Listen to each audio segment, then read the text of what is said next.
अच्युतं केशवं कृष्णदामोदरम्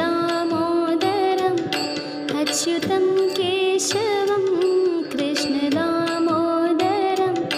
रामनारायणं जानकीवल्लभं रामनारायणं जानकीवल्लभं कौन कहता है भगवान आते नहीं कौन कहता है भगवान आते नहीं तुम मीरा के जैसे बुलाते नहीं तुम मीरा के जैसे बुलाते नहीं अच्युतं केशवं कृष्ण दामोदरं रामनारायणं जानकीवल्लभम्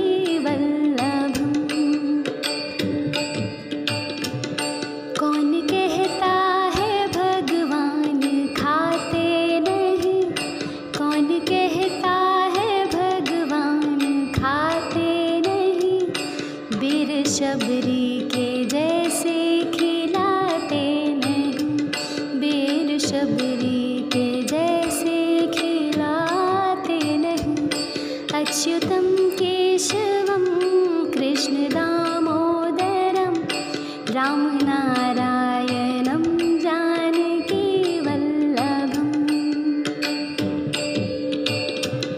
कौन कहता है भगवान सोते नहीं कौन कहता है भगवान सोते नहीं माँ यशोदा के जैसे सुलाते नहीं माँ यशोदा के जैसे सुलाते नहीं अच्युतं केशवं कृष्ण दामोदरं रामनारायणं जानकीवल्लभम्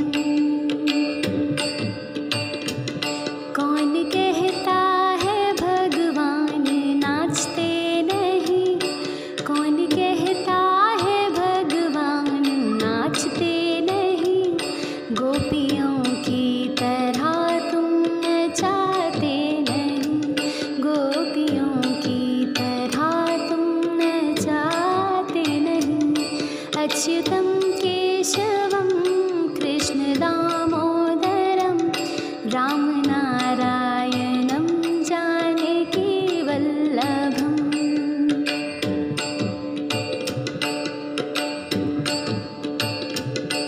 नाम जपते चलो काम करते चलो नाम जपते चलो काम करते चलो हर समय कृष्ण का ध्यान करते चलो हर समय कृष्ण का ध्यान करते चलो अच्युतं केशवं कृष्ण दामोदरं रामनारायणं जानकीवल्लभम्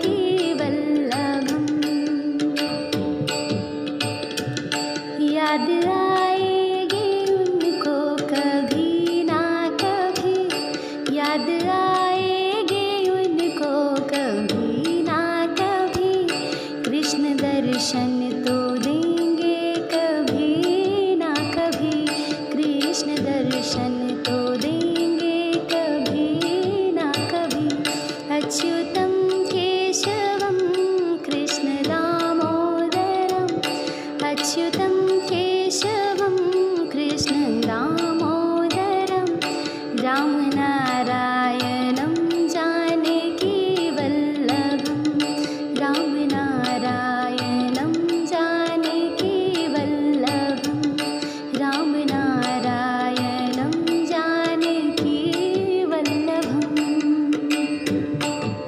सुप्रभात बच्चों, अब प्रस्तुत है थॉट ऑफ द डे यानी कि आज का विचार। अपने प्रत्येक दिन को सर्वोत्कृष्ट बनाएं। Make each day your masterpiece. इसका अर्थ है कि हमको अपने प्रत्येक दिन को सर्वोत्तम बनाना है। इसके लिए हमें अपने कार्य को पूरी लगन व निष्ठा से करना होगा, तभी हमारा प्रतिदिन सर्वोत्तम बन पाएगा। आज के लिए इतना ही। धन्यवाद। Good morning. आज का वर्ड है ऑब्जर्वर, OBSERVER। ऑब्जर्वर का अर्थ है पर्यवेक्षक या देखने वाला।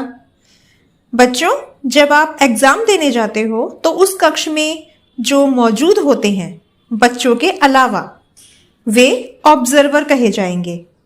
ऑब्जर्वर किसी काम को देखने वाला होता है लेकिन काम में शामिल नहीं होता। Thank you. गुड मॉर्निंग बच्चों, अब समय है आज की पहेली का, तो फिर पूछो मेरे साथ। 3 अक्षर का मेरा नाम, पहला कटे तो राम राम, दूजा कटे तो फल का नाम, तीजा कटे तो काटने का काम। सोचो सोचो, ध्यान से सोचो। अरे नहीं समझ पा रहे हैं? इसका सही जवाब है आराम। धन्यवाद। नमस्कार। मिशन अभ्युदय प्रार्थना सभा के अंतर्गत हिस्ट्री ऑफ द डे में टुडेज हिस्ट्री, इतिहास के पन्नों में आज ही के दिन 1856 में तस्मानिया की संसद ने दुनिया में पहली बार गोपनीय मतपत्र की व्यवस्था की। आज ही के दिन सन 1931 ईस्वी में स्वतंत्रता सेनानी और वकील मोतीलाल नेहरू का निधन हो गया। धन्यवाद। नमस्कार। आज के विशेष में हम बात करेंगे मोतीलाल नेहरू जी की। मोतीलाल नेहरू इलाहाबाद के एक मशहूर वकील थे।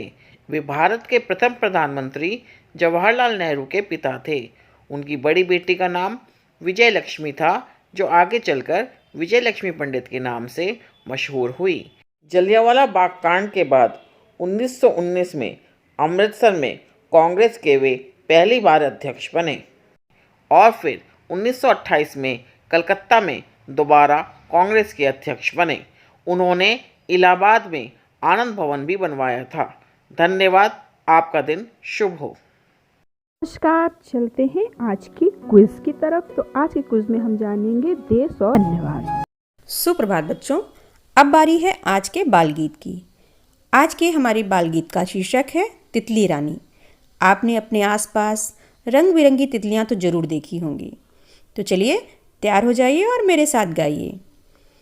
तितली रानी कौन देश से आई हो, रंग बिरंगे कपड़े पहने किस दुकान से लाई हो, फूल फूल पर घूमा करती सबके मन को भाई हो, तितली रानी कौन देश से आई हो। आज के लिए इतना ही। धन्यवाद। प्रभात प्यारे बच्चों, अब समय हो चुका है कहानी सुनने का, और मैं आपके लिए आज एक बहुत ही अच्छी कहानी लेकर आई हूँ जिसका शीर्षक है बचत की आदत। तो चलिए कहानी शुरू करें। एक किसान था।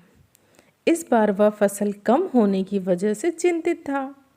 घर में राशन 11 महीने चल सके उतना ही था।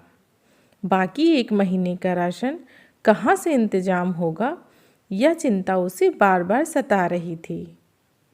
किसान की बहू का ध्यान जब इस ओर गया तो उसने पूछा, पिताजी, आजकल आप किसी बात को लेकर चिंतित नजर आ रहे हैं।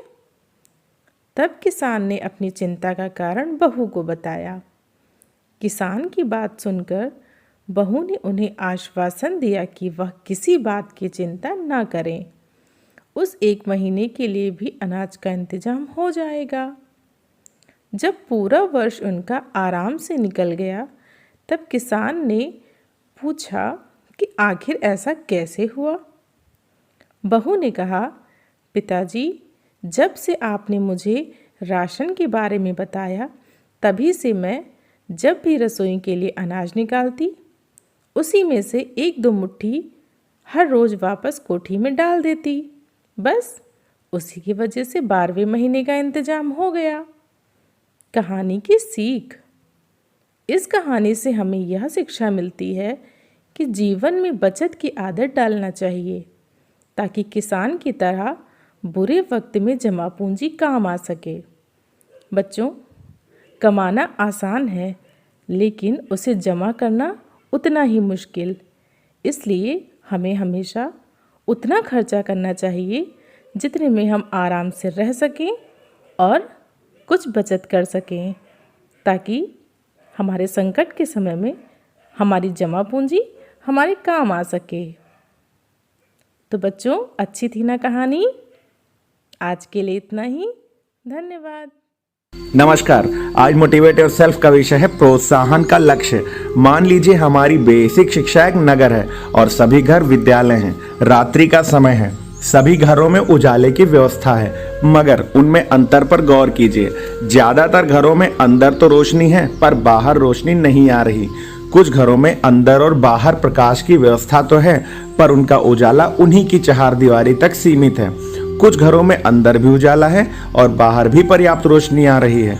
कुछ जगह आपसी सहयोग से पूरी कॉलोनी में जगमग स्ट्रीट लाइट्स की व्यवस्था कर ली गई है। पहली और दूसरी अवस्था पूरी बेसिक शिक्षा व्यवस्था में अभी तक आम है।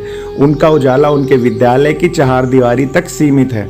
तीसरी और चौथी आदर्श अवस्था है जो वर्तमान में स्वप्रेरणा से बेसिक में व्याप्त कमियों और समस्याओं पर उन्नयन का आवरण डालकर समाज में मशाल की भांति प्रज्वलित होकर सर्वत्र अंधेरे को चुनौती दे रहे हैं और बेसिक शिक्षा की छवि को बेहतर करने का कार्य बखूबी कर रहे हैं। उपरोक्त व्यवस्था का अंदाजा आपको विभिन्न स्तरों पर समय समय पर होने वाली प्रतियोगिताओं, कार्यशालाओं, प्रशिक्षणों और विद्यालय स्तर पर हो रहे सृजनात्मक कार्यों में सहभागिता के आधार पर लग जाएगा। ऐसे में सीखने सिखाने, सहभागिता, उन्नयन और प्रोत्साहन के लक्ष्यों को पूरा करना एक बड़ी चुनौती है जिसे स्वीकार कर दूर करने के लिए अथक प्रयास करने की आवश्यकता है।